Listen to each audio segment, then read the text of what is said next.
One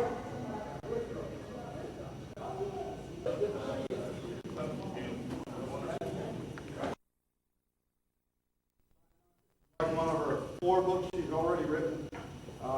They're out there, and she'll be glad to sign them. And now, to do the introductions for this afternoon, I believe on one of our sponsors, Randy Bradshaw, who represents Edward Jones here in Manning, and he's agreed to introduce our two presenters.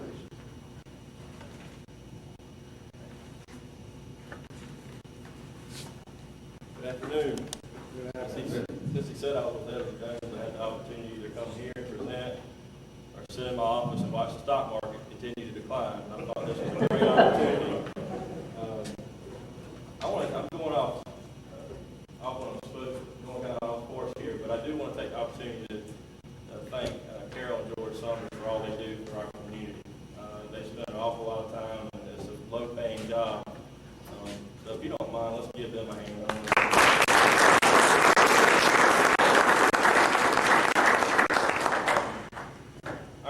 Our first speaker is Dr. Christine Swagger. She's highly acclaimed for entertaining and factual historical presentations. She claims to be only a storyteller, from what they tell me, but her stories she can tell about the American Revolution are something to be heard, particularly the Southern campaign here in South Carolina. As the Colonel said, she's written 5 books, appeared on many TV shows and documentaries. If you don't mind, let's welcome Christine Swagger.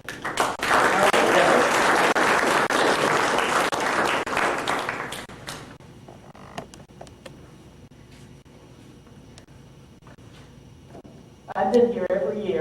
This is the 6th year, and I see a lot of familiar faces. I'm tempted to give you an exam to see how much you have remembered from the previous years. I was born in Canada. I studied the American Revolution from a British textbook, and I know how the British lost the war. I came to the States to go to college, and I took a course in American history, not from Dr. Stooks. I went to a Yankee school, and I discovered that Americans didn't know how they won the war, because the British textbooks say that Cornwallis lost the war. The war was won by the Americans in the South. And that is not the perception of most people in this country. So, wanting to push back the frontiers of ignorance, I thought that I would make an attempt to put it all in perspective. Now, when the Southern campaign was presented to Parliament, it was a rough sell because taxes had gone up tenfold. There had been a lot of casualties. The war had been promised to be a quick fix, and it's dragging on. It sort of sounds like other wars you know about more recently. They were paying 30,000 Hessians, and they had just lost one of the most expensive campaigns imaginable. When Burgoyne came down from Canada with Canadian troops, British troops, Hessians, their families, camp followers, Indians, and I think it was 18 wagons of fine wine. And he lost that army at Saratoga. And the British Parliament was sick of it. But if they could take and keep the South, even if they had to let New England go, it would be worth it.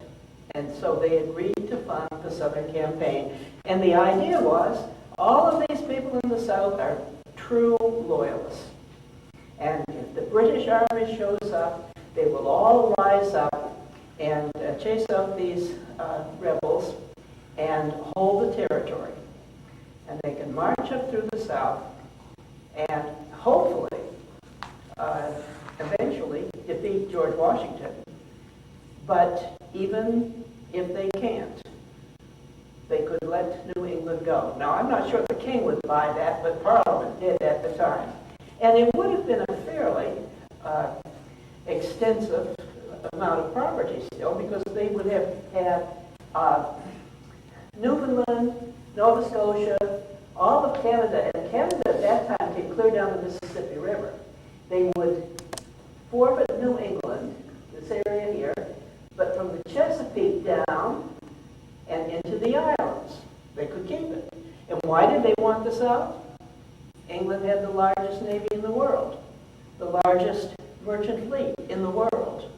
And those ships were wooden, under sail.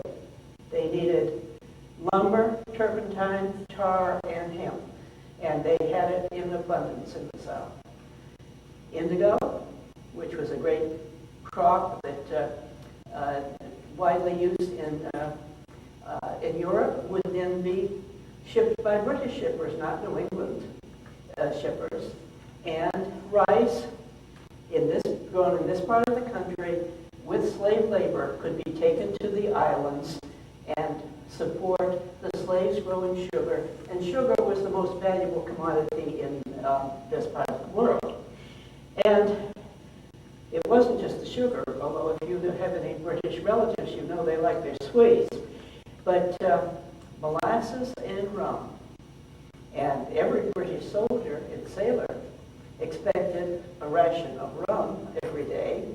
And you can't grow it in England. You can't produce it in England. So the South was very attractive. And so they moved to the South, and it almost worked. It really did. And Cornwallis must have been feeling very good about it, because they took Savannah, Charleston, Augusta, 96, Camden, Cheraw, Georgetown. They had all of these posts where they could keep British soldiers who could encourage the local loyalists and punish the local rebels. And then Clinton, who happened to have been the commander at all of this, left Lord Cornwallis with 4,000 soldiers to keep and extend the British control in the South. Now, when Clinton got back to New York, he was a very cautious man, and he decided that he no longer had the force to be offensive, so he would take a defensive position. So he hunkered down in New York, which gave Washington an opportunity to build his army and train his army without having the British out after him constantly. But before he left the South, he told Lord Cornwallis two things: win the hearts and minds of the people of the South, and don't overrun your supply line.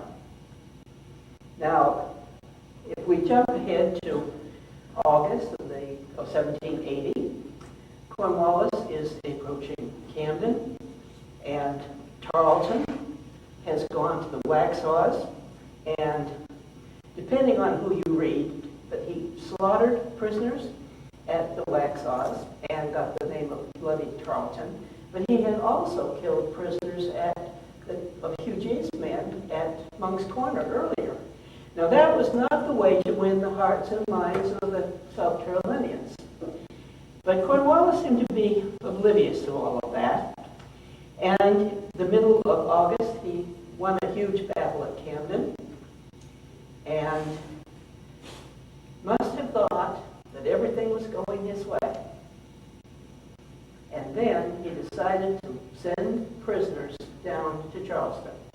Now the road, the supply line, would go from Charleston up to Monk's Corner, up the Santee River, and cross over at Nelson's Ferry, which is down where Utahville is today. Then they're on this side of the river, and they go on this side of the river from Nelson's Ferry to Camden, which means they went straight through Clarendon County, which is why you have much very good history here. Cornwallis is sending prisoners from Camden down that road. And when they stop for overnight and stack their weapons, they are attacked on three sides by partisan rebels, led by Francis Marion. This is the first time Cornwallis has heard of Francis Marion. Gates, the commander of the American Continental Army, thought that this was the only good news he'd heard in a long time, so he passed the news on to Congress, and they wrote it into their record, but they misspelled Marion's name. However, Marion now is a player. Cornwallis, who had ignored all of the uprisings in the back country, suddenly realizes he's got a problem. And that problem is Francis Marion on his supply line. So we need to talk about Francis Marion, whom Bass says was a moody, introverted, semi-literate genius who rose from private to brigadier general through an intuitive grasp of strategy and tactics, personal bravery, devotion to duty, and worship of liberty. Now, he's probably born about 1732 in Berkeley County, and he is described as being no bigger than a New England lobster, and they measured him in a 1-quart pot. He had deformed ankles and knees, and most of the women here who have raised children, that sounds to me like a very premature baby, doesn't it? Well, he survived, and when they eventually moved to Georgetown, and as a young teenager, he went to sea. And the ship was hit by a whale, and they crewed it in a lifeboat and took the dog. Before too long, 2 crew members died. The rest of them ate the dog, and they were eventually rescued. But Francis Marion decided he did not want to make a career as in the Navy. So he was a planter. First with his family, his father died. He took care of his mother. And as the youngest in the family, continued to do so, the only unmarried member of his family. And during the French and Indian War, he joined the militia and went to war up toward the Indian villages in North Carolina. And he was ordered to clear out a pass where the Indians were known to have set an ambush. And so he did that, had a detachment of 30, and 21 of them were killed or wounded, but he cleared the Indians out of the pass. Now, if you go to Spruce Pine, North Carolina, the museum of, the Mineral Museum, there is a plaque up there honoring Francis Marion. Now, my friends who are serious researchers on Indian villages said, no way did that group go through Gillespie Pass. But I'm not going to tell anybody from North Carolina that, because they might remove it, and I'd rather have them honor Francis Marion in the wrong place than not honor him at all. So we'll not mention that to anybody from North Carolina. But he was concerned when they burned the food supplies, because he said, the Indian children will be starving, and they'll ask their mothers, who did this? And the mothers would say, the white men did it, the Christians did it. And Marion seemed always to be concerned about the welfare of women and children. And so, and you will find that for the rest of his life. Went back to civilian life, and by the time the Revolutionary War started, he was at Palm Bluff, which is just south of Nelson's Ferry. And when he heard that about Lexington and Concord, he joined the military, and because he had previous service, and a lot of the senior officers already knew him, he was appointed captain. And he served in the 2nd South. One of his first assignments was enlisting soldiers, and the area that they sent him in was Santee, the Black, and the PD River basins. And he was perfectly at home there. He served admirably in the first part of the war. He, of course, was at Fort Sullivan and commanding the artillery. He was at the siege of Savannah, and he didn't much like the way they had done that. And then he is at Charleston, and now a lieutenant colonel. He was doing very well. And the Charlestonians, no matter what the threat, liked to party. And they had a party. Tradd Street at McQueen's house, and all of the officers were invited, and as the commander of the 2nd South, he went. McQueen evidently thought that a successful party meant that everybody got roaring drunk. And Marion was no drinker. He wasn't even very social. The host had locked the doors. So Marion jumped out of the dining room window, which is on the second floor, and remember, he had deformed ankles and knees, and evidently his ankle was broken or severely damaged. So he was moved out of Charleston before Charleston fell, and so he missed being taken prisoner there.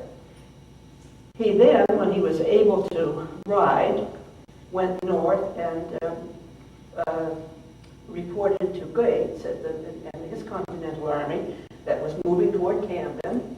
And Gates was appalled at this miserably clad group of about 30 men and boys, black and white. And in fact, one American officer said that they were so ridiculous looking that the common soldiers laughed at them. Well, of course, Gates, with his uniform and his white powdered wig, probably did think that that didn't look much like a lieutenant colonel in the Continental Army. And eventually, the Georgetown militia, the Williamsburg area, asked for Francis Marion to be their commander. So, when Gates was being overrun and severely defeated at Camden, Francis Marion was down at Witherspoon's Ferry taking command of this militia unit. So he missed being taken prisoner at Camden. Now, after he had attacked at the prisoners, right down in the wildlife area close to the river, he moved up toward the PD and hit a Tory unit. Hit them, then withdrew, and they followed him into an ambush. So his first run-in with the British had been with British soldiers, and he had embarrassed them. And now he's taken on the local Tories, and they're finding out that it really isn't very smart to align yourself with Britain if you're going to have to live out in the swamps, because Francis Marion is going to take exception to that. Cornwallis has got to do something. So he sends Colonel Weymouth into the swamps to attempt to finish off Marion. And Weymouth laid down an area of destruction about 17 miles wide and 70 miles long. He hanged farmers. He burned property. He burned the looms, and he killed the sheep. And anything that he couldn't take with him or use, he killed and left. And this is the middle of summer. You can just imagine what that area looked like then. Marion couldn't stop him. He wasn't strong enough. However, he mentioned afterwards that Weymouth was probably the best recruiter that Marion could have, because people who thought that they could stay neutral realized now that they could not. And when Weymouth started burning the Presbyterian churches as workshops of sedition, the Scots-Irish didn't take kindly to that either. So already Cornwallis has blown his order to bring the populace into into a peaceful situation with Great Britain, and his supply lines are really in serious condition. He doesn't seem to care. He starts to move north, but they send another commander down this road, the river road right out here, and he has 80 men from the high hills of the Santee who are Tory, British sympathizers, and they are locals. They think they'll find Marion. They brag about it in Camden. And the Camden history books say that the men of Camden locked up their women folks because these people from the hills were such ruffians. They got horses, saddles, bridles, weapons, everything supplied by the British, they came down and they camped at Tacko Swamp. And in the middle of the night, Francis Marion attacked. And from that little episode, he got 80 horses, 80 bridles, 80 saddles, 80 weapons, and all of their baggage. And then he disappeared in the swamp. Now, these are just a few because constantly Marion, or the people who rode with Marion, were threatening this road right along here. But Cornwallis, determined to go north, moves to Charlotte, and Patrick Ferguson moves out to the west. And he issues a threat to the people over the mountains. Now, these people are mostly Scots-Irish. They've been living in Indian country. They are used to conflict. And the ultimatum has been lost. But the story is told that it said that if they didn't come over and swear allegiance to the king, he was going over there, he was going to kill them, he was going to attack their villages with fire and sword, and he was going, we don't have any children here, do we? He was going to piss on their graves. Well, they didn't wait for him to come over there. They massed their militia, and they surrounded him at Kings Mountain, and they wiped 1,000 Tories and Ferguson off that mountain, killed Ferguson, and the story is told that some of the lustier mountaineers urinated on the corpse of Ferguson. Now, Walter Edgar says so, and I'm not going to argue with Walter Edgar. Sounds a little bizarre, but anyway. Cornwallis then moves back down from Charlotte down to Winnsboro, because his whole western flank is exposed. He sends Tarleton back over through Camden and down into the Richardson area to try to get Francis Marion. Tarleton sets up a trap. Mrs. Richardson evidently got word to Marion, and Marion refused to come out and take the bait. And so Tarleton goes after Marion into the swamp. And you all know about the ride through the swamp. And finally, as he approached Benbow's Ferry, he turned around and left and stopped the chase. And had he gone to Benbow's Ferry, he would have been caught in an ambush. You know, as a storyteller, I'm always interested in what if, what if Tarleton had kept on going? Tarleton said, well, he's going to go catch a game cock, and not even the devil himself could catch that damned fox in the swamp. And supposedly that's where Francis Marion got the name Swamp Fox. While